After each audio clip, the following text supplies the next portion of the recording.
तो वो ज्वाला है, आक्रोश और ज्वाला में भटकता है। निर्णय के अंदर कोई मान लो किसी को आश्वासन देवे तो कलम लेने के बाद सारी व्यवस्था उन्हीं सारी व्यवस्थाओं के तहत गुजर के ही किसी को आश्वासन पूरा किया जा सकता है। अगला चुनाव आएगा उस दिन मेरा ये समय आ जाएगा, तो पार्टी ने ये भी सोचा हो सकता है, मैंने नहीं कहा, वो हो सकता है कि 5 साल 10 साल मेरे से छोटे हैं, उसमें से विचार निकला हो। राम राम सा खमा गणी मुंह किंजल थे देखी रहा हो झलको मेवाड़। अब मेवाड़ महीने कई चुनावी मौसम चल रहे हो और चुनावी मौसम में आपने ला रहे आज ताराचंद जी भाई साहब जहाँ बीजेपी रा प्रत्याशी है। सर भाई साहब एक बात मैं जाननी चाहवा कि जदे जिस तरी आपरो नाम आयो लिस्ट में तेल को माच क्यों ई बात रो नहीं कि सर आपरो नाम है कि और रे तेल को माचो कि और नाम नहीं है, ई पे कहीं कहना चाहो।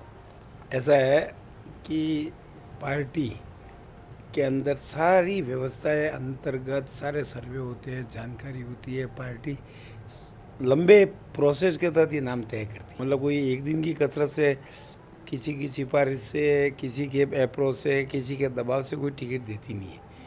हमारे पार्टी चुनावी प्रक्रिया को जिस दिन राजस्थान के चुनाव खत्म होंगे उसके दूसरे दिन अगले लोकसभा है विशेष मोटे तौर पर, और उसके साथ जिन राज्यों के चुनाव होते हैं उसका प्रोसेस चालू कर देंगे।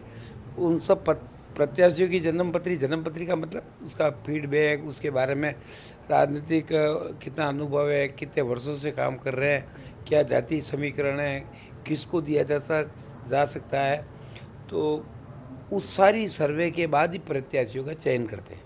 तो आपको तो यूँ कहना है कि सर्वे रे हिसाब हूँ आपने चयन क्यों गयो, लेकिन कटन कटे लोग बोल रहे हैं कि जो पहली वाला अटेरा विधायक है वारो अबार तक हाथ है ये राजनीति में, तो ये पे आप का ही कहो।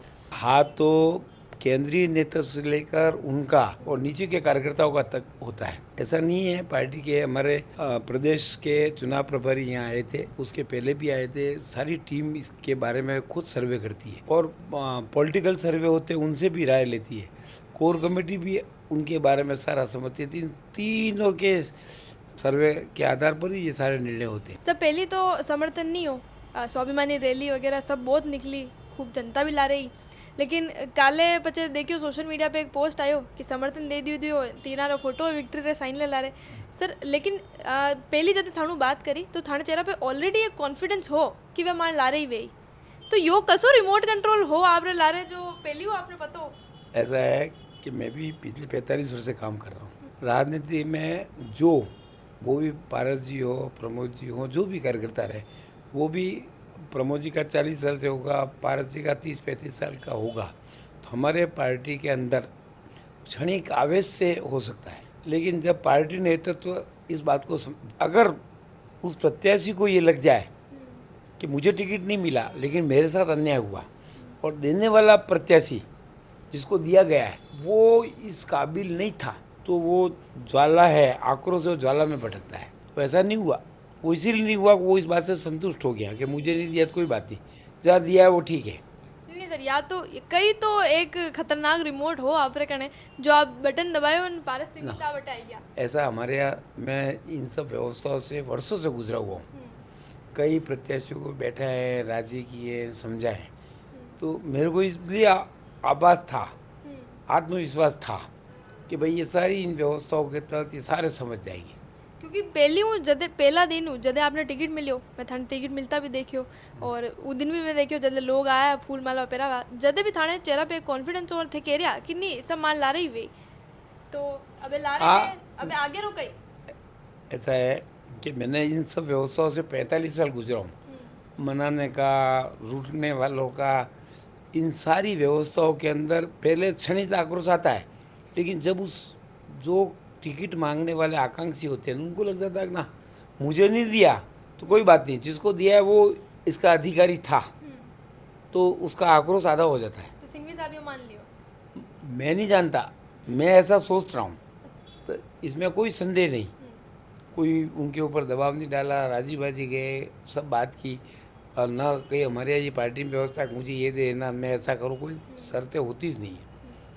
तो बेशर्त ये समर्थन हमारे यहाँ पार्टी में जो भी कार्यकर्ता होता, क्योंकि निर्णय के अंदर कोई मान लो किसी को आश्वासन देवे तो कलम लेने के बाद सारी व्यवस्था उन्हीं सारी व्यवस्थाओं के तहत गुजर के ही किसी को आश्वासन पूरा किया जा सकता है। मैं अकेला कुछ नहीं कर सकता। पार्टी के अंदर जिला अध्यक्ष है, प्रदेश अध्यक्ष है, केंद्रीय संसदीय बोर्ड है, वो सारे जिस बात पे सहमत होते हैं वही निर्णय कर पाता है। कोई एक विधायक मान लो मैं बन गया तो मैं यहाँ के किसी भी निर्णय के अंदर मेरा कोई क्या कहते हैं वीटो नहीं होगा। पार्टी की उन व्यवस्था के तहत ही गुजर के सारे निर्णय होंगे, उसका मैं एक भाग होऊंगा। सर अगर आपरे हिसाब देखियो जाए तो आपने कहीं लागे पारस सिंघवी साहब विधायक बनवा जैसा है, माने टिकट मिलना चाहतो कि नहीं चाहतो? ऐसा है, भारतीय जनता पार्टी के सभी कार्यकर्ता, अब उनमें से हो सकता है कोई थोड़ा कम होगा, वो ज़्यादा होगा, वो कम होगा, ये होगा। पार्टी के सभी कार्यकर्ता जिन्होंने टिकट मांगा, ठीक है, कुछ ने जल्दबाजी की होगी, लेकिन पारस जी भी, प्रमोद जी या जो भी हैं, उन्होंने वो भी 35 साल 30 साल, मैंने 45 साल किया है, उन्होंने 35 साल किया, इसलिए अयोग्यता में कोई कमी नहीं है, चयन एक का होगा। उनमें से हो सकता है कि मैं तो यूँ कह दूँ कि मुझे तो ये भी कहने में आपत्ति नहीं है कि हमारे 75 का क्राइटेरिया है कि मोटे तौर पर 75 के बाद उसको विदाई दे देते हैं। विदाई मतलब पद से, राजनीति से नहीं। तो मेरे लिए अगला चुनाव आएगा, उस दिन मेरा ये समय आ जाएगा, तो पार्टी ने ये भी सोचा हो सकता है, मैंने नहीं कहा। वो हो सकता है कि 5 साल 10 साल मेरे से छोटे हैं, उसमें से विचार निकला हो। अब अगर मेवाड़ री आपने उदयपुर री जनता चुनाई आपने भेज देवे जयपुर तक, तो कई मेजर काम वही जो आप उदयपुर री जनता बातें करो। ऐसा है कि उदयपुर के अंदर 10 वर्ष पूर्व माननीय गुलाब चंद जी कटारिया ने सबसे बड़ी समस्या ट्रैफिक की है। मैंने तो कभी सोचा नहीं था कि मैं विधायक बनूंगा। 4 साल से मैं निर्माण समिति का अध्यक्ष हूँ। तो मैंने एलिवेटेड रोड गुलाब चंद जी कटारिया ने 2.25 किलोमीटर 400 करोड़ रुपया स्वीकृत कराया, लेकिन व्यापारियों के को गलतफहमी शब्द वापर रहा हूँ कि भाई हमारा बिजनेस खत्म हो जाएगा। हाँ, एक विरोध है एलिवेटेड हाँ, रोड मैं में। बता रहा हूँ ना। तो उससे उन्होंने स्टे ले लिया और कोर्ट ने भी स्टे में बिल्कुल एक लाइन साफ लिखी हुई है कि भाई जब भी इन संस्थाओं को वापस एलिवेटेड रोड बनाना हो तो इसकी तकनीकी डिजाइनिंग में जो खामियां वो ठीक कर दे और कोर्ट से इसकी परमिशन पुनः ले लेवे। तो हमने उस सारे का अध्ययन किया, मैंने स्वयं ने निर्माण समिति उससे पास कराया, बोर्ड से पास करवाया और डीपीआ बन गई है। और उसके ऊपर पहले जो 400 करोड़ बनना था 2.25 किलोमीटर ना था, अब 2.65 बन के, तो वो पहले नटराज होटल के यहाँ से चालू होना था, अब अपने रेलवे स्टेशन चालू होकर कलेक्ट्री पे ख़त्म हो रहा था, अब कलेक्टर निवास तक जाएगा। तो यो आपरो पहलो काम वही विधायक ये बनने के बाद। मैं आपको कह रहा हूँ कि आज आचार संहिता नहीं होती तो टेंडर प्रक्रिया में आ जाता और आगामी 2-3 साल में ये काम पूरा हो जाएगा। एलिवेटेड रोड रे अलावा कई बिल्कुल जमीन जुड़िया तक का कई मुद्दा वही जो गरीब जनता रे बाते। और देखो ऐसा है कि नगर विधायक का काम कई राज्य सरकार और केंद्र सरकार की पॉलिसियों पे निर्भर होता है। अब हवाई बातें करना, फालतू की बातें, देखो सीधी बात कह देता हूँ मैं। और दूसरी बात, इस क्षेत्र के लिए टूरिज़्म सबसे बड़ा यहाँ स्पॉट्स है देश भर में।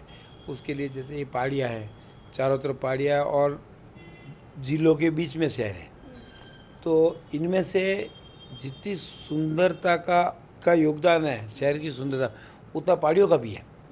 ये बात सही है कि कुछ पहाड़ियों को पिछले वर्षों के अंदर सब सरकारें रही हो तो उन्होंने उसका दोहन किया है, उसका कोई रास्ते देकर उन पहाड़ियों को काटा है। अब उसमें मतलब क्या हो सकता है, पूरा सर्वे करा कर उन पहाड़ियों को कैसे वापस सरकार के हाथों में आए। वो तरफ भी तो ध्यान दे। हाँ, ये जरूर, क्योंकि अब कितना संभव होगा, क्या होगा, मैं आज ये कह दूँ ऐसा कर दूंगा, क्योंकि उन्होंने भी पैसे दे के खरीदी होगी, किसी ने अलॉट कराई होगी, क्या होगा। तो दूसरा काम ये जरूर प्रयास करूंगा भाई शहर के आसपास की जितनी पहाड़ियाँ हैं उनका सर्वे करा के कैसे अलॉट हुई, किन के हाथों में है। मान लो 90% तो है, 10% पहाड़ रह गया तो उस 10% को मुक्त करके और इस ढंग का प्रयास करेंगे कि इस शहर की सुंदरता में उनका भी योगदान जुड़े। आखिरी सवाल है हमारो, और यो है कि अगर सिंघवी साहब समर्थन नहीं देता, निर्दलीय लड़ता, तो कहीं आपने फर्क पड़तो? ऐसा प्रश्न मैं सोच ही नहीं सकता था। पता हो जाए हाँ तो बिल्कुल 100%, 101% ये था। आक्रोश जिंदगी ठंडा हो जाएगा। पार्टी नेतृत्व ने उनको इस बात से आश्वस्त किया होगा कि भाई आपको टिकट नहीं मिला है, पर पार्टी ने सोच विचार के टिकट दिया था। जिस कि मैं कल्पना नहीं करूँ उसका उत्तर मैं अपने आप को मानता ही नहीं। Thank you. धन्यवाद।